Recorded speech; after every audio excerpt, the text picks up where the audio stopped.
tingkatkan prestasi, lahirkan profil pelajar Pancasila. Belajar, bergerak, berbagi untuk negeri, kita menjalin kolaborasi. Belajar, bergerak, berbagi untuk negeri, demi bakti pada Ibu Pertiwi.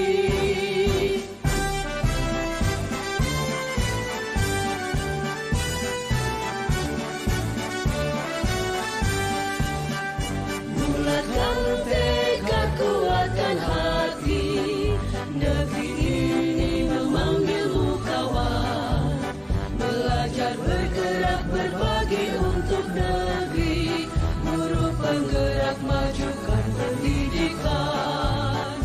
Guru penggerak menghamba pada murid, kreatif rancang pembelajaran. Hargai potensi, tingkatkan prestasi, lahirkan profil pelajar Pancasila. Assalamualaikum warahmatullahi wabarakatuh. Waalaikumsalam warahmatullahi wabarakatuh. Alhamdulillah, terima kasih kepada Bapak Ibu, pada Bapak Kepala Sekolah SD Tata Masjid 2 dan guru-guru serta staf SD Tata Masjid 2. Yang mana pada hari ini kita dapat berkumpul di sini. Salawat dan salam berkah kehargaan dan juga Nabi besar Muhammad SAW. Pada hari ini kegiatan kita adalah kita akan mendengarkan paparan materi dari Ibu calon guru penggerak angkatan 11 yaitu Ibu Nevia yang akan memaparkan dengan tema budaya positif. Untuk itu waktu dan tempat dipersilakan kepada Ibu Dahlia. Assalamualaikum warahmatullahi wabarakatuh.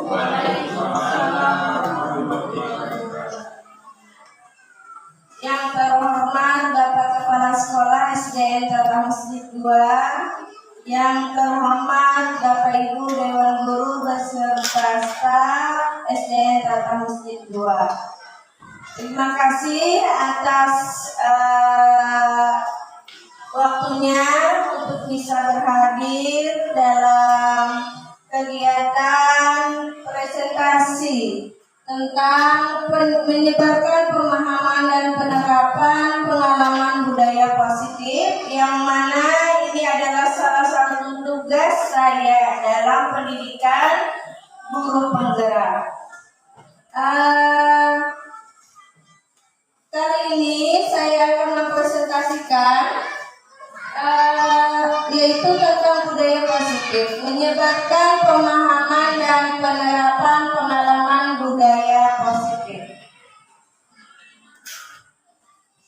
Nah, di sini sebagai fasilitator saya adalah Ibu Justina Pinawati SPD.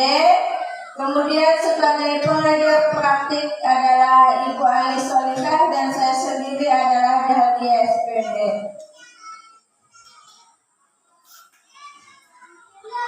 Di sini ada konsep inti budaya positif. Konsep inti budaya positif ada 8. Ini adalah pembahasan yang ada di modul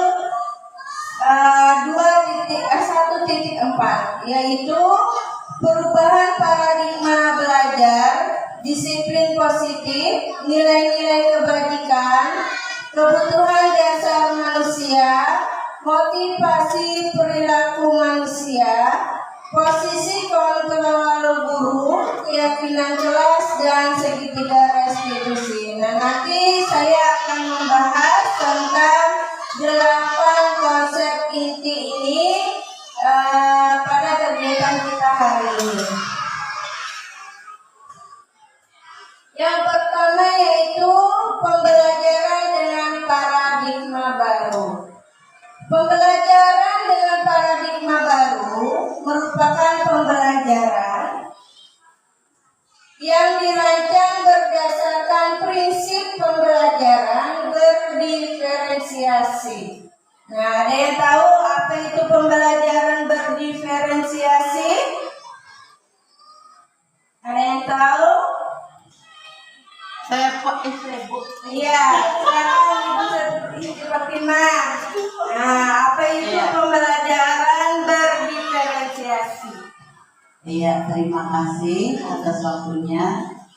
Menurut saya pembelajaran berdiferensiasi adalah pembelajaran yang kita berpihak, pembelajaran tersebut berpihak kepada anak sesuai dengan kebutuhan anak, dan kita memperlakukan anak berbeda dengan anak satu dengan anak yang lain sesuai dengan kemampuan yang ada di diri anak tersebut. Terima kasih. Terima kasih Ibu Siti Fatimah. Tepuk tangan dulu yang Ibu. Iya, betul sekali yang disampaikan oleh Ibu Siti Fatimah bahwa pembelajaran berdiferensiasi ini maksudnya adalah pembelajaran yang berpihak kepada murid, di mana guru harus bisa merancang strategi untuk memenuhi kebutuhan muridnya sesuai dengan minat dan bakatnya. Kemudian dalam pembelajarannya pun guru harus bisa membedakan antara kebutuhan anak yang satu dengan yang lain, karena setiap anak itu pasti berbeda, ya, tidak sama. Kebutuhan belajarnya pun juga tidak sama. Cara belajar yang mereka inginkan pun juga tidak sama. Kemudian peserta didik belajar sesuai dengan kebutuhan berdasarkan tahap perkembangan sesuai dengan teori psikologi modern untuk mewujudkan profil pelajar Pancasila. Nah, Bapak Ibu tentunya masih ingat bahwa profil pelajar Pancasila itu terdiri dari 6 karakter, ya.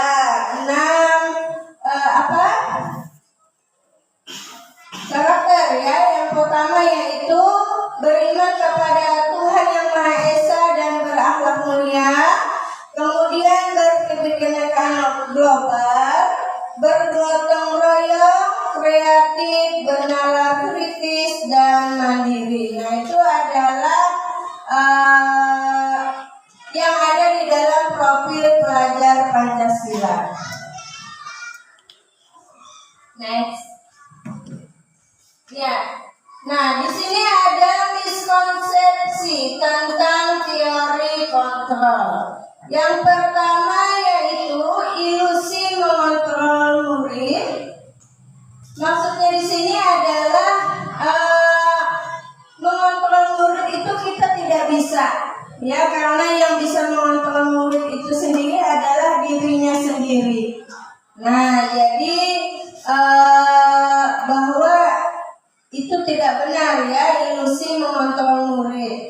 Kemudian yang kedua, ilusi bahwa orang dewasa berhak memaksa. Itu juga ilusi. Artinya kita tidak bisa memaksa orang lain atau memaksa murid kita sesuai dengan kehendak kita, ya. Kemudian yang ketiga adalah ilusi bahwa semua penguatan positif, efektif, dan bermanfaat. Nah, itu juga ilusi, karena itu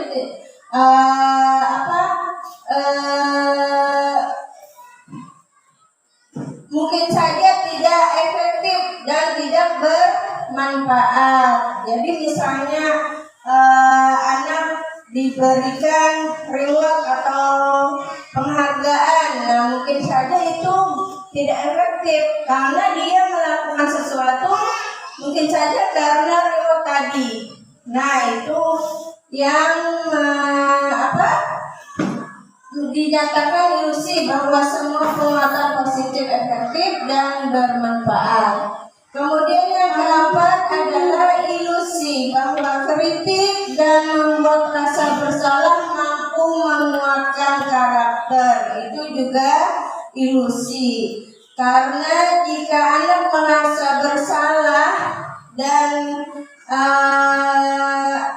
itu sebenarnya membuat anak menjadi down, ya, merasa anak bersalah. Misalnya anak melakukan pelanggaran atau apa, kemudian kita memberikan hukuman atau apa ya sesuai dengan kesalahannya. Sebenarnya itu kalau anak merasa bersalah itu dia akan teringat sepanjang umurnya apabila dia terlalu ditekan karena kesalahannya. Jadi sebenarnya itu adalah ilusi bahwa kritik dan membuat rasa bersalah mampu menguatkan karakternya. Jadi akan muncul nanti karakter pada dirinya bahwa dia sudah gagal dengan apa yang sudah dilakukannya. Nah, di sini ada mengubah paradigma stimulus respon ke pendekatan teori kontrol. Di sana ada stimulus respon dan teori kontrol. Menurut stimulus respon, realitas atau kebutuhan kita sama. Sedangkan menurut teori kontrol, realitas atau kebutuhan kita berbeda. Jadi sebenarnya kita setiap manusia pasti punya perbedaan, tidak ada yang sama. Semua kebutuhan yang kita perlukan atau anak murid kita perlukan pada saat belajar itu juga berbeda. Kemudian yang kedua adalah semua orang melihat yang sama, hal yang sama. Itu menurut stimulus respon. Sedangkan menurut teori kontrol, setiap orang memiliki gambaran yang berbeda. Jadi harapan kita itu semua orang pasti berbeda. Kemudian yang ketiga, kita mencoba mengubah orang agar berpandangan sama dengan kita.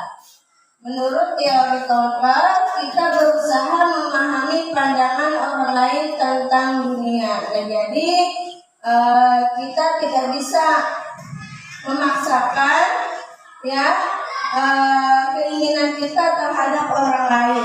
Jadi yang lebih baik itu adalah kita berusaha memahami apa yang diinginkan oleh orang lain, apa yang diinginkan oleh murid kita, bagaimana anak kita yang diinginkannya pada saat belajar. Jadi kita yang bisa harus memahami, ya, bukan orang lain. Kemudian yang keempat, perilaku buruk dilihat sebagai suatu kesalahan. Itu menurut stimulus respon. Sedangkan menurut teori kontrol, semua perilaku memiliki tujuan. Apabila anak mengalami berbuat kesalahan atau melakukan pelanggaran, tentunya mereka ada alasannya. Ya, jadi kita sebagai guru tidak bisa langsung menyalahkan anak. Nah, kita harus berusaha dulu mencari apa alasannya. Kenapa jadi melakukannya? Kenapa jadi harus berbuat seperti itu? Nah, itu maksud dari semua perilaku memiliki tujuan. Artinya bila anak melakukan kesalahan, kita harus melakukan pendekatan dulu, mencari alasannya, sebabnya apa. Terus lagi yang berikutnya adalah orang lain bisa mengontrol saya. Itu menurut stimulus respon. Sedangkan menurut teori kontrol, hanya ada Anda yang bisa mengontrol diri Anda. Nah, jadi misalnya anak melakukan kesalahan, kita tidak bisa, kamu harus seperti ini, jangan lagi seperti ini. Nah, itu adalah salah satu dorongan ekstrinsik, dorongan dari luar, ya, bukan dari dirinya sendiri. Jadi menurut teori kontrol, hanya Anda yang bisa mengontrol diri Anda. Jadi hanya murid itu sendiri yang bisa mengontrol dirinya. Oh, bagaimana caranya supaya saya tidak ini lagi. Bagaimana caranya supaya saya menjadi lebih baik lagi? Nah, itu harus muncul dari dirinya sendiri, dari dalam dirinya sendiri. Jadi anak dibimbing untuk menjadi bertanggung jawab atas apa yang sudah dilakukannya. Jadi bukan kita yang memaksa untuk mengubah perilakunya, tapi dari diri anaknya sendiri. Kemudian yang berikutnya adalah saya bisa mengontrol orang lain. Itu menurut stimulus respon. Dan menurut teori kontrol adalah Anda tidak bisa mengontrol orang lain. Nah, ini sama seperti tadi. Tidak bisa kita mengontrol orang lain karena yang bisa mengontrol dirinya sendiri adalah orang itu sendiri. Sama seperti kita, misalnya teman kita menginginkan kita seperti ini. Ya, rekan kerja kita menginginkan kita mengajarnya seperti ini, tidak bisa. Jadi hanya orang tersebut yang bisa mengontrol dirinya sendiri. Kemudian yang berikutnya adalah pemaksaan ada pada saat bujukan gagal. Nah, ini maksudnya adalah jika kita membujuk anak yang melakukan kesalahan tadi, membujuknya dengan berbagai macam pendekatan, tapi tidak berhasil juga, akhirnya dengan melakukan pemaksaan. Nah, itu tidak benar menurut stimulus respon. Sedangkan menurut teori kontrol bahwa kolaborasi dan konsensus menciptakan pilihan-pilihan baru. Jadi ini maksudnya anak harus diberi pengarahan, harus kerjasama, harus diskusi, harus melakukan pendekatan untuk menciptakan pilihan-pilihan baru. Maksudnya pilihan-pilihan baru ini adalah kedepannya seperti apa supaya tidak lagi terulang. Kemudian yang terakhir adalah model berpikir menang atau kalah. Sedangkan menurut teori kontrol model berpikir menang-menang. Nah, kalau menurut stimulus respon itu model berpikirnya menang atau kalah. Jadi kalau yang guru dengan murid tentu guru yang menang. Nah, kalau anaknya melakukan kesalahan, jadi itu tidak boleh kita lakukan. Yang harus kita lakukan adalah model berpikir menang-menang menurut teori kontrol. Artinya tidak ada yang merasa salah, tidak ada yang merasa dirugikan. Jadi sama-sama mencari solusi, sama-sama mencari jalan keluar untuk memperbaiki apa yang sudah dilakukan, ya, kesalahan tadi.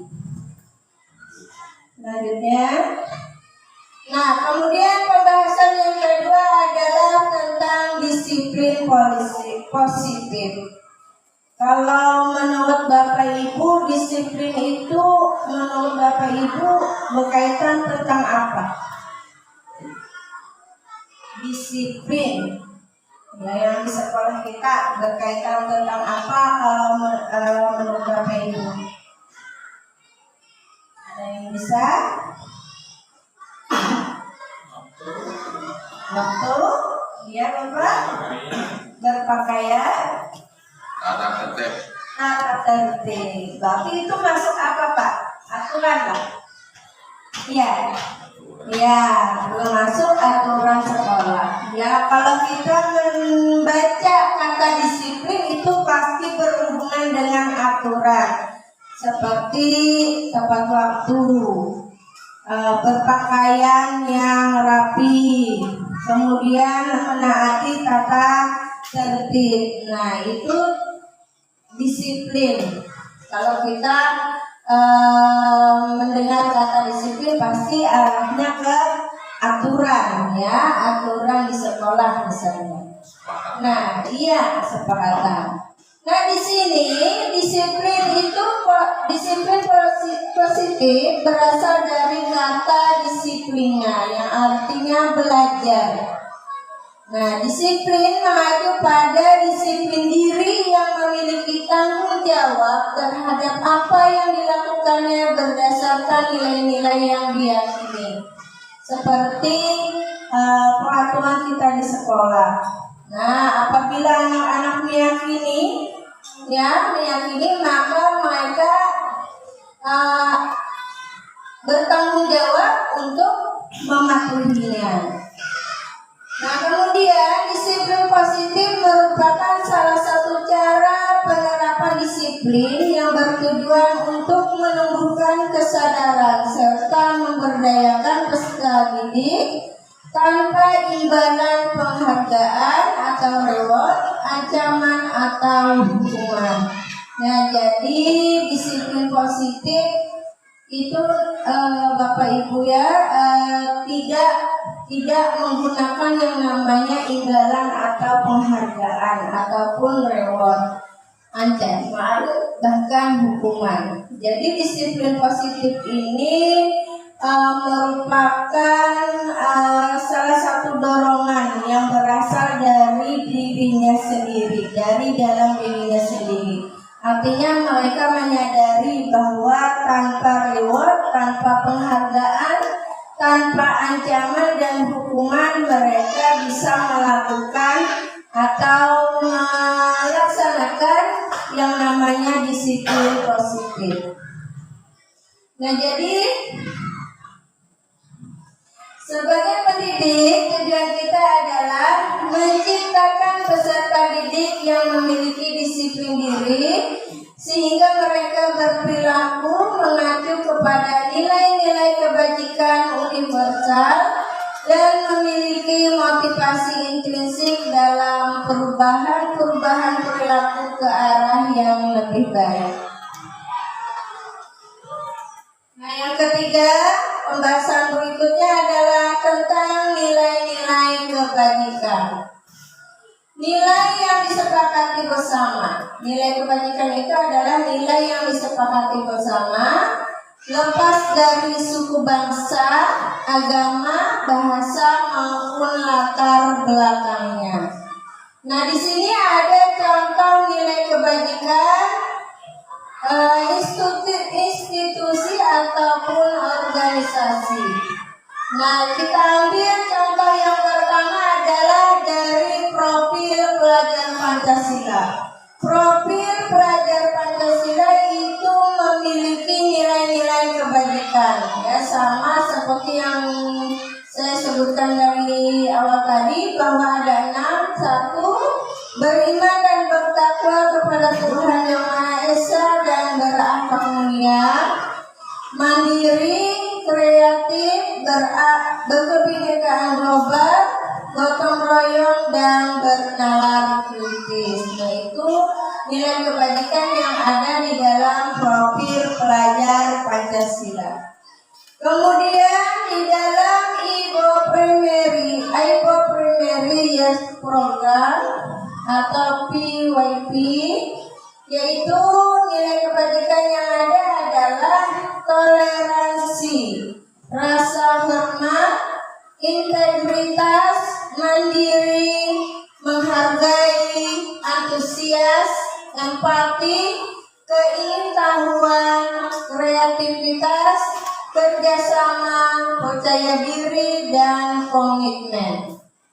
Sedangkan di dalam keterampilan hidup ada nilai kebajikannya, yaitu dapat dipercaya, lurus hati, pendengar yang aktif, tidak merendahkan orang lain, dan memberikan yang terbaik dari diri.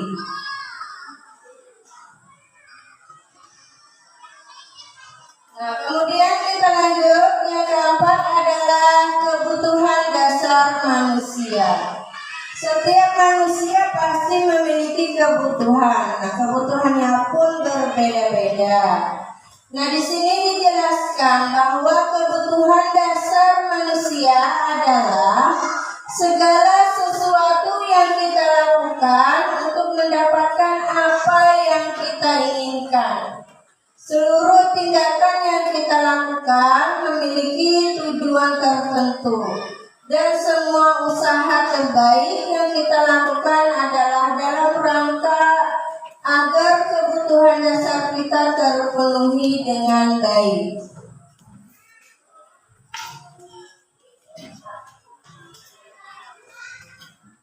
Lima kebutuhan dasar manusia. Nah, 5 kebutuhan dasar manusia yang harus dipenuhi, yaitu yang pertama bertahan hidup. Bertahan hidup maksudnya di sini adalah kebutuhan akan kesehatan, kebutuhan akan rumah dan makanan. Kemudian kebutuhan yang kedua adalah kasih sayang dan rasa diterima. Maksudnya di sini adalah keinginan ingin tetap terhubung dengan orang lain, artinya ingin diterima. Ya. Kemudian yang ketiga adalah kebebasan. Maksudnya adalah mandiri, memiliki pilihan, mencoba hal baru, dan mampu mengendalikan arah diri sendiri. Kebutuhan dasar manusia berikutnya adalah kesenangan, bermain, humor, antusiasme, dan tertawa.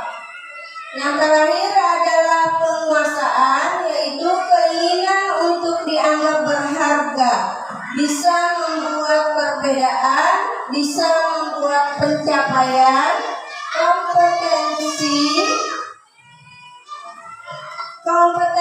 diakui dan dihormati. Nah, itu adalah 5 kebutuhan dasar manusia. Jika tidak salah satunya tidak terpenuhi, maka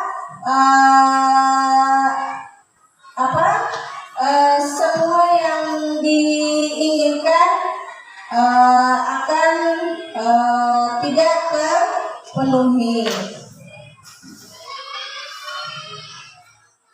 Yang kelima adalah motivasi perilaku manusia. Motivasi perilaku manusia yang pertama adalah untuk menghindari hukuman atau ketidaknyamanan.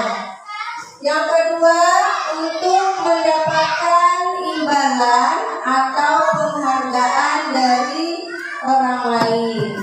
Yang ketiga, untuk menjadi orang yang mereka inginkan dan menghargai diri sendiri dengan nilai-nilai yang mereka yakini. Nah, ini motivasi perilaku manusia. Nah, ini kenapa orang ingin melakukan sesuatu menghindari hukuman atau ketidaknyamanan. Yang kedua, untuk mendapatkan imbalan atau penghargaan dari orang lain. Nah, dari kedua motivasi itu adalah termasuk motivasi adanya itu tadi, menghindari hukuman, kemudian mendapatkan penghargaan. Nah, itu alasan motivasi orang melakukan sesuatu. Sedangkan yang nomor 3 itu adalah untuk menjadi orang yang mereka inginkan, dari menghargai diri sendiri dengan nilai-nilai yang mereka yakini. Nah, itu adalah motivasi intrinsik, artinya dari dalam dirinya sendiri. Dia melakukan atau menaati peraturan atau melakukan keyakinan yang sudah disepakati berasal dari hatinya sendiri, ya, tidak ada unsur hukuman atau penghargaan. Nah, di sini ada tiga yang berhubungan dengan motivasi tadi, yaitu adanya hukuman, konsekuensi, dan restitusi. Yang pertama adalah hukuman. Ciri-cirinya apa yang terjadi atau tidak dilibatkan. Kemudian atau psikis. Nah, hukuman pasti yang namanya peraturan ya itu harus dibuat dengan kesepakatan. Kalau hukuman ini tidak ya, ini tidak ada kesepakatan antara guru dengan murid. Jadi kalau misalkan guru melakukan hukuman ya termasuk hukuman karena tidak terencana atau tiba-tiba, tidak ada kesepakatan antara murid dan guru. Murid tidak tahu apa yang akan terjadi jika dia melakukan kesalahan. Nah, itu maksud dari hukuman. Yang kedua adalah konsekuensi. Konsekuensi ini adalah aturan yang sudah dibuat, pasti ada konsekuensinya, yaitu terencana. Nah, kita membuat aturan sekolah pasti sudah direncanakan, sudah disepakati sesuai dengan peraturan. Nah, tetapi di sini murid tetap tidak dibuat nyaman, ya, karena adanya konsekuensi ini. Jadi sikap guru di sini terlihat selalu memonitor murid. Nah, kalau yang menurut konsekuensi. Kemudian yang ketiga adalah restitusi. Nah, yang sebenarnya yang bagus dilaksanakan adalah restitusi. Saya juga baru tahu apa itu restitusi ketika mempelajari di modul 1.4 ini dalam pendidikan guru penggerak. Ternyata menggunakan restitusi ini lebih baik, lebih mendidik anak daripada yang namanya hukuman dan konsekuensi tadi. Ya, nah menurut restitusi ciri-cirinya adalah proses menciptakan kondisi bagi murid untuk memperbaiki kesalahan dan proses kolaboratif yang mengajarkan murid untuk mencari solusi sendiri. Nah, jadi jika anak melakukan kesalahan, jadi kita harus melakukan pendekatan, kemudian diskusi dengan murid, bagaimana caranya untuk memperbaiki kesalahan supaya melatih anak untuk bertanggung jawab. Jadi tidak sampai membuat anak merasa bersalah akan perbuatannya sehingga dia mengingat sampai dewasa. Nah, kemudian proses kolaboratif ini adalah proses kerjasama antara guru dan murid, sama-sama mencari solusi. Ya. Kemudian yang selanjutnya 5 posisi kontrol guru. Nah, di sini ada penghukum, pemantau, pembuat rasa bersalah, teman, dan manajer. Kira-kira yang mana paling Bapak Ibu laksanakan dari 5 posisi kontrol ini? Nah, kalau saya jujur pernah melakukan posisi kontrol penghukum, pernah. Kemudian pemantau juga pernah. Terus pembuat rasa bersalah juga pernah. Ya, pernah melakukannya. Ya, karena saya tidak tahu sebelum mempelajari di modul ini. Ya, kira-kira Bapak Ibu pernah lah? Semuanya. Oh iya, jadi teman pernah? Kemudian manajer pernah? Pernah. Ya, sekarang kita lihat apa itu penghukum, pemantau, pembuat rasa bersalah, teman, dan manajer. Selanjutnya, nah di sini ada contoh penerapan 5 ditonton. Yang pertama adalah video sebagai penghukum.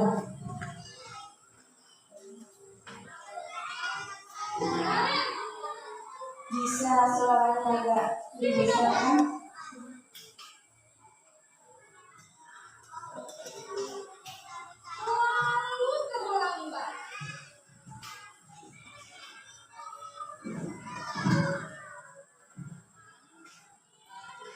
Kamu deh, pasti terlambat. Maaf, saya Apa? Apa coba? Alasan kamu apa lagi? Kapan sih kamu tidak terlambat? Malas sekali ya kamu jadi anak. saya Dasar pemalas. Gak kapok-kak. Kapok sih kamu. Sudah berapa kali terlambat? Sana. Kamu berdiri di lapangan basket. Dua. Tak kali. kenapa saya harus ke lapangan basket, Bu? Kenapa? Kamu melawan ibu. Beraninya jawab.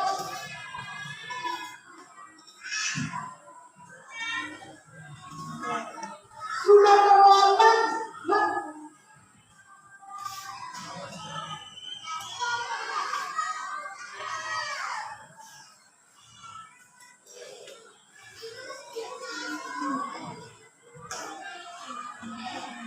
Masih berani jawab nggak?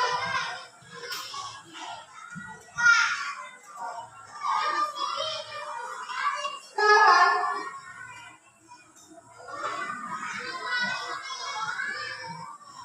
keliling lapangan basket.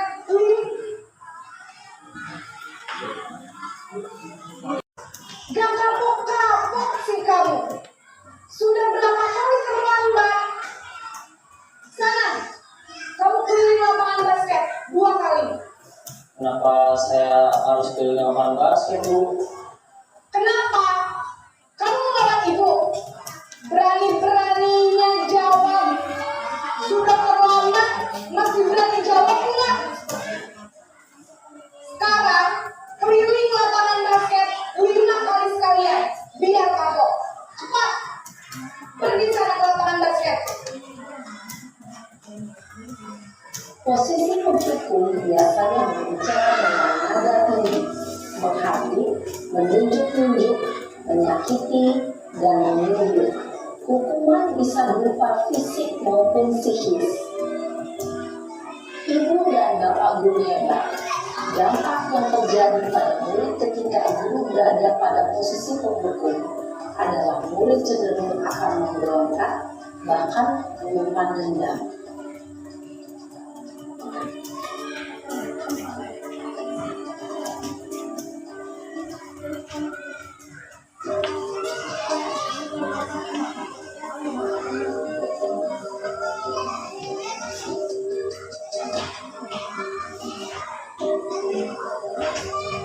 Naren!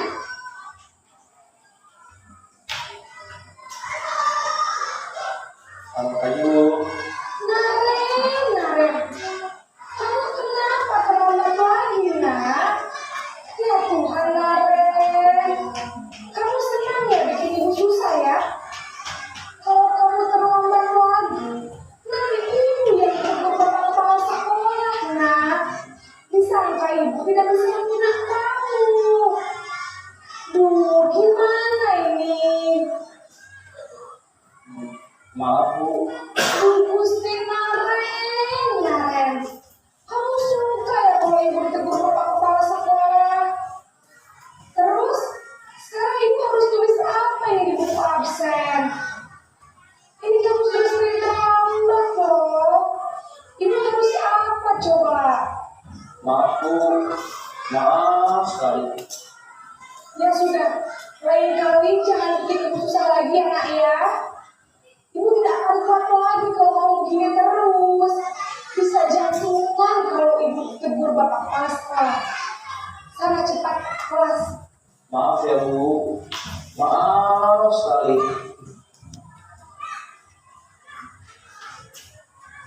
Posisi pembuat rasa bersalah berbicara dengan nada tenang, cenderung lembut. Namun kata-kata yang diutarakan membuat murid merasa menjadi orang yang gagal, memandang buruk dirinya sendiri, merasa tidak berharga, dan tidak sanggup membahagiakan orang lain. Ketika guru mengambil posisi pembuat rasa bersalah, murid akan menganggap dirinya yang bersalah dan ia akan menyimpan emosi negatif tersebut di dalam dirinya.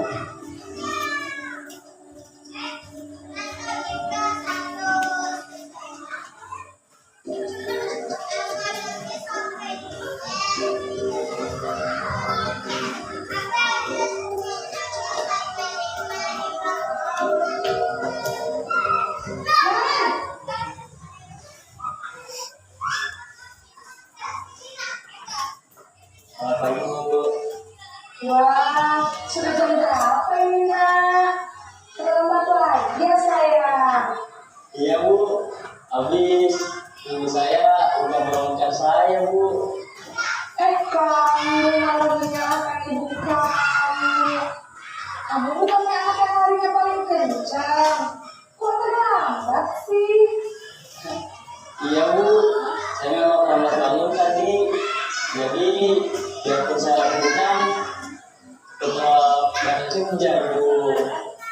Ya sudah sana. Nanti lain kali larinya lebih kencang lagi ya. Biar gak terlambat lagi.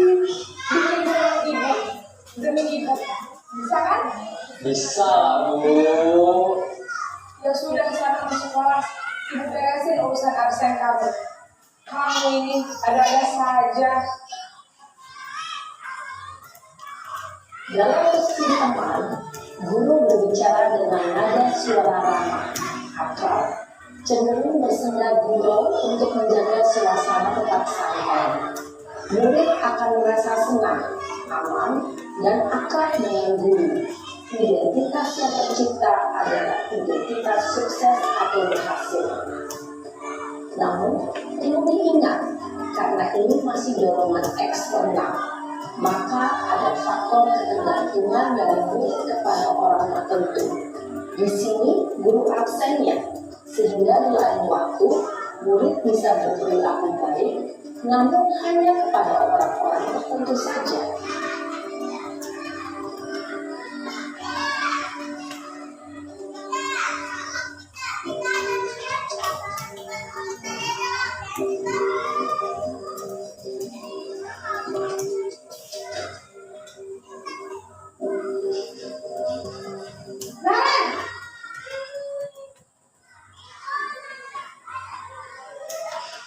Selamat pagi Bu. Naren, apa peraturan sekolah kita tentang jam berapa kita harus masuk sekolah, nak? Kita harus di sekolah jam 7 Bu. Iya betul, sekarang sudah jam 7.20. Naren sudah tahu konsekuensinya jika terlambat hadir. Paham Bu, saya harus tinggal kelas pas jam istirahat selama 20 menit. Iya benar, konsekuensinya demikian. Jadi nanti jam 9.30 pas istirahat, kamu harus tinggal di kelas, kerjakan tugas Anda untuk ketertinggalan kamu, ya. Baik Bu. Posisi pemantau mengandalkan penghitungan atau data untuk memantau murid. Guru mengarahkan murid berdasarkan peraturan dan konsekuensi. Seorang pemantau menunjukkan bahasa tubuh dan ekspresi wajah yang datar dan cenderung formal.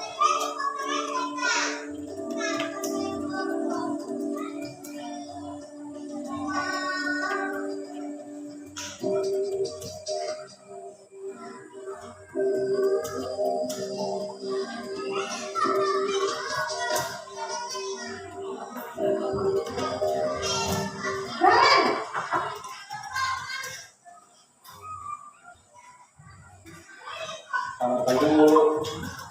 Selamat pagi Naren. Maaf Bu, saya terlambat. Iya, sekolah masuknya jam 7, sekarang sudah jam 7.20. Jadi sekarang bagaimana ini Naren? Maaf Bu, saya lupa alarm saya semalam. Baiklah, menurut kamu, keyakinan sekolah yang mana yang perlu kamu tingkatkan? Menghargai diri sendiri dan orang lain mungkin ya Bu. Setuju. Jadi, apakah Naren meyakini prinsip saling menghormati tersebut? Iya Bu, saya meyakininya. Apakah Naren bersedia memperbaiki masalah keterlambatan ini? Bersedia Bu. Bagaimana kamu akan perbaiki masalah keterlambatan ini? Saya akan coba untuk tidak lupa menyetel alarm saya Bu. Baik, kalau Naren mau menyetel alarm di rumah, ada orang yang kira-kira bisa bantu mengingatkan tidak? Ada Bu, kakak saya, Kak Emma. Ada lagi selain Kak Emma? Selain Kak Emma, ada ibu saya. Baik, jadi yang mengingatkan Naren adalah Kak Emma dan ibu kamu ya. Kira-kira akan mulai start alarm kapan nih Naren? Setelah pulang sekolah, akan segera saya lakukan. Baik, jadi Naren akan setel alarm untuk bangun besok pagi dan akan diingatkan oleh kakak dan ibunda Naren ya. Ada lagi yang mungkin perlu dilakukan Naren agar tidak terlambat bangun lagi. Tidak ada Bu. Baik Naren, terima kasih untuk kerjasama kamu. Sekarang kamu perlu kembali ke kelas untuk belajar. Baik Bu, terima kasih. Posisi manajer adalah posisi kontrol yang disarankan untuk membimbing murid memiliki sikap disiplin yang positif, yaitu murid yang mandiri, bertanggung jawab, dan dapat memecahkan masalah. Tujuan dari posisi ini adalah agar murid dapat berefleksi atas tindakannya. Guru akan dengan tulus memberikan pertanyaan-pertanyaan bermakna, sehingga membuat murid dapat belajar dari kesalahannya dan mencari sebuah solusi untuk menyelesaikannya. Ibu dan bapak guru hebat, setelah mengamati adegan kelima posisi kontrol tadi, kira-kira posisi mana yang paling ideal? Posisi mana yang dapat menunjang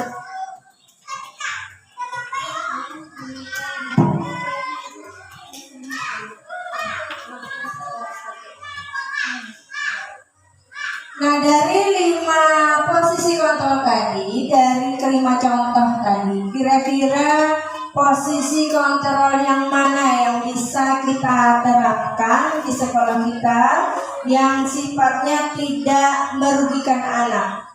Yang pertama tadi, posisi kontrol penghukum. Slide sebelumnya sudah. Yang 5 posisi kontrol.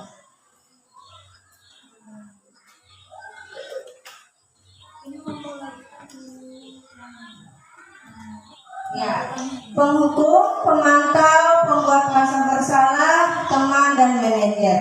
Jadi yang paling tepat yang bisa kita terapkan di sekolah kira-kira yang mana Bapak Ibu?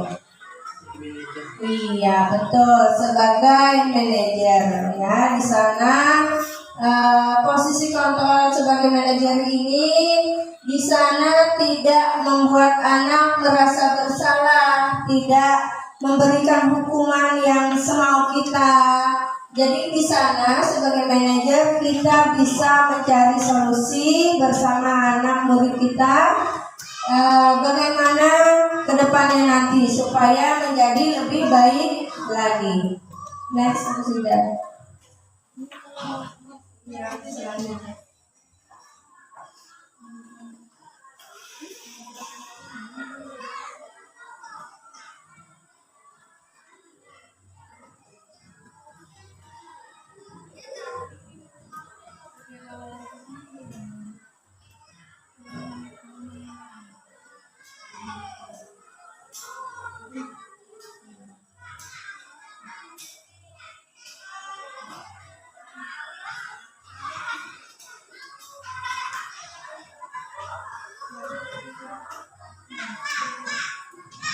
Yang keenam adalah tentang keyakinan kelas. Nah, di sana terlihat pertanyaan pemantik, yaitu mengapa keyakinan kelas? Mengapa bukan peraturan kelas? Kenapa keyakinan kelas? Mengapa bukan peraturan kelas? Ibu Siti Fatimah bisa jawab? Iya. Iya. Apa Bu? Kenapa Iya. keyakinan kelas? Iya. Keyakinan Bukan kelas. peraturan. Iya. Keyakinan kelas itu pada awalnya kita untuk memasuki tahun ajaran baru, biasanya untuk kelas baru, teman baru, itu kita ada membuat suatu keyakinan kelas atau sesuatu yang pada dasarnya itu berasal dari hal-hal yang paling mendasar. Misalnya perbuatan atau peraturan, mungkin peraturannya yang sudah ada. Misalnya kan kalau masuk kelas jam berapa itu sudah wajib lah, sudah harus. Nah, itu yang keyakinan kelas. Sedangkan kalau peraturan kelas itu peraturan yang dibuat di sekolah dalam bentuk disiplin. Mungkin begitu Ibu. Terima kasih. Terima kasih Ibu Siti Fatimah. Mengapa keyakinan kelas bukan peraturan kelas? Ya, kalau peraturan kelas tadi katanya Ibu Siti Fatimah itu adalah peraturan. Contohnya peraturan sekolah, ya, yang dibuat oleh sekolah dan harus dipatuhi. Kemudian kalau keyakinan kelas itu adalah keyakinan yang dibuat dan disepakati bersama guru dan murid, yang biasanya dilaksanakan ketika kita memasuki tahun ajaran baru. Iya. Kemudian yang selanjutnya, pembentukan keyakinan kelas. Nah, di sana saya lampirkan contoh, ya, contoh keyakinan kelas yang sudah saya buat bersama murid-murid di kelas, ya. Keyakinan kelas itu ciri-cirinya adalah bersifat abstrak. Yang kedua berupa pernyataan universal. Yang ketiga dibuat dalam pernyataan positif. 4. Sedikit saja agar mudah diingat. Dan yang kelima sesuai dengan kondisi kelas dan sekolah sehingga mudah diterapkan. Yang keenam adalah semua warga sekolah atau warga kelas dilibatkan saat membuat keyakinan kelas. Nah, itu contoh gambar yang sudah saya laksanakan dalam pembentukan keyakinan kelas di kelas saya. Yang ketujuh adalah segitiga restitusi. Segitiga restitusi adalah suatu proses dialog yang dijalankan oleh guru agar dapat menghasilkan murid yang mandiri dan bertanggung jawab. Di sana ada 3 unsur di dalam segitiga restitusi, yaitu yang pertama menstabilkan identitas, yang kedua memvalidasi tindakan yang salah, dan yang ketiga adalah menanyakan keyakinan. Nah, jadi dalam segitiga restitusi ini adalah suatu tindakan yang bisa kita lakukan apabila anak melakukan kesalahan. Nah, ini adalah salah satu cara yang tepat untuk menghindari yang namanya hukuman dan konsekuensi tadi. Next, sudah. Nah, menstabilkan identitas. Menstabilkan identitas itu adalah berdasarkan prinsip membuat kesalahan adalah bagian dari proses pembelajaran menggeser identitas gagal ke identitas sukses.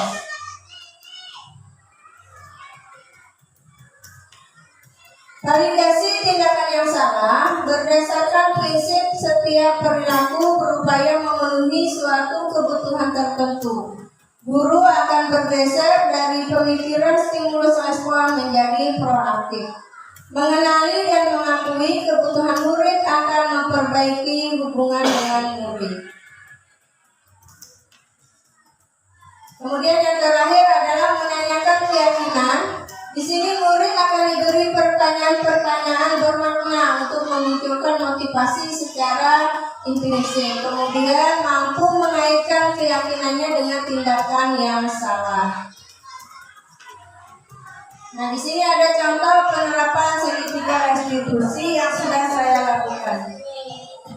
Ya, kamu jelaskan. Alifah tadi ibu mendengar Alifah kalau tidak nama gimana di sini?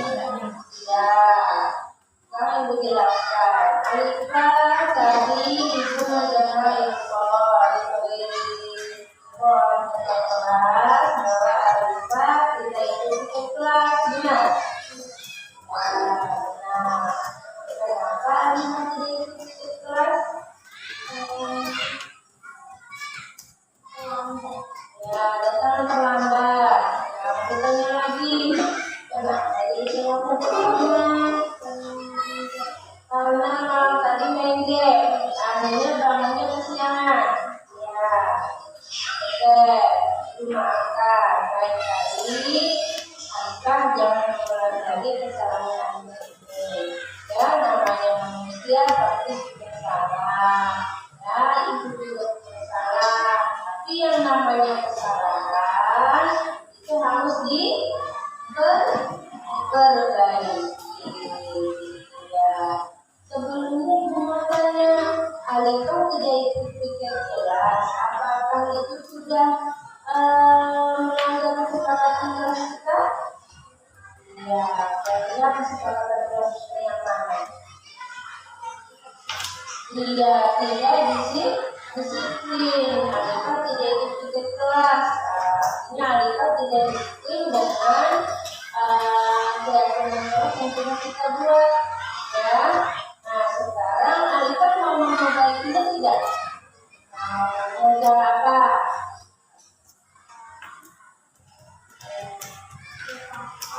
Ya, datang lebih pagi. Kalau semuanya Alifah mau memperbaiki kesalahan Alifah dengan cara datang lebih pagi.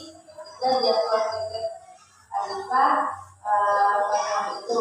Ya, sekarang kalau Alifah mau memperbaiki kesalahan Alifah, kira-kira di rumah ada yang membantu tidak supaya Alifah bangunnya lebih pagi? Ya, kira-kira siapa?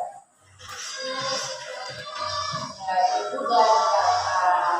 Berarti nanti Alifah bangunnya harus pagi ketika ada jadwal weekend. Ya, karena jadwal weekend itu harus dikerjakan pagi sebelum jam belajar dimulai. Oke, jadi dikerjakan dengan baik. Nah, itu tadi adalah contoh penerapan segitiga restitusi. Artinya kita harus mencari alasan kenapa anak melakukan kesalahan. Kemudian ketika kita sudah mengetahui alasannya, kita bisa mencari solusi bagaimana supaya anak tersebut tidak mengulanginya di hari berikutnya. Nah, kemudian dengan restitusi itu juga akan menumbuhkan rasa tanggung jawab dan kesadaran yang berasal dari dalam dirinya sendiri, tidak karena adanya reward ataupun penghargaan. Nah, kemudian sampai kita pada penutup yang terakhir, yaitu dalam penerapan program disiplin positif, hendaknya guru memiliki standar kepribadian, profesional dan sosial yang baik, di mana guru mampu merefleksi dirinya dalam posisi ini. Bagaimana perjalanan dirinya sebagai among yang menuntun murid menjadi insan yang mandiri, merdeka, dan bertanggung jawab.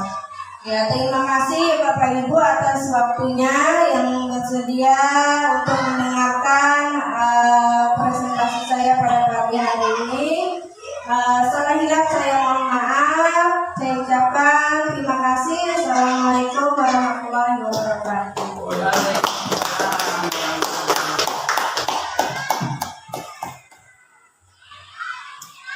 Demikian tadi paparan yang panjang lebar sudah kita dengarkan dari Ibu Dahlia. Semoga kita sebagai guru di lingkungan sekolah kita akan mendapatkan manfaat yang besar setelah kita belajar bersama pada hari ini.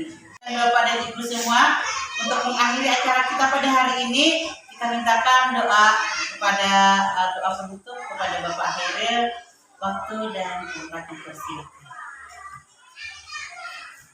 Terima kasih kepada Ibu Batnu selaku pembawa acara yang memperkenankan saya untuk minggu depan berjadwal. Bila hari Nabi Rasulullah sama-sama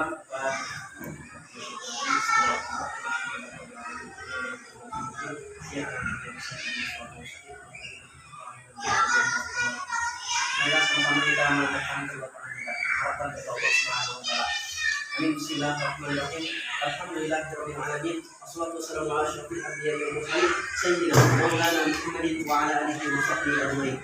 Allahumma inna nas'aluka salamatan fid dunya wa 'afiyatan fil jasadi wa jannatan fil alamina wa barakatan fil rizqi wa rahmatan qabla al-maut wa rahmatan indal maut wa maghfiratan min ba'da al-maut. Allahumma hawwin 'alaina fi sakratil maut wa najatan min nar wa rahmatan indal hisab. Rabbana la tuzigh qulubana ba'da idh hadaytana wa hab lana min ladunka innaka antal wahhab. Rabbana hab lana min azwajina wa dhurriyyatina qurrata a'yun waj'alna lil muttaqina imama.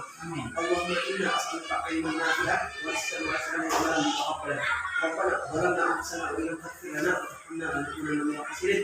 ربنا تقبل منا انك انت السميع العليم وتب علينا انك انت التواب الرحيم. ربنا اتنا في الدنيا حسنه وفي الاخره حسنه وقنا عذاب النار. وصلى الله على سيدنا محمد وعلى اله وصحبه وسلم. سبحان ربك رب العزه عما يصفون وسلام على المرسلين والحمد لله رب العالمين. Minna wa minkum tawakkalna. Demikianlah tadi dengan berakhirnya pembacaan doa tadi, maka berakhir pula kegiatan kita pada hari ini. Saya selaku pembawa acara pada hari ini minta maaf apabila ada salah hilaf saya. Sekian, terima kasih.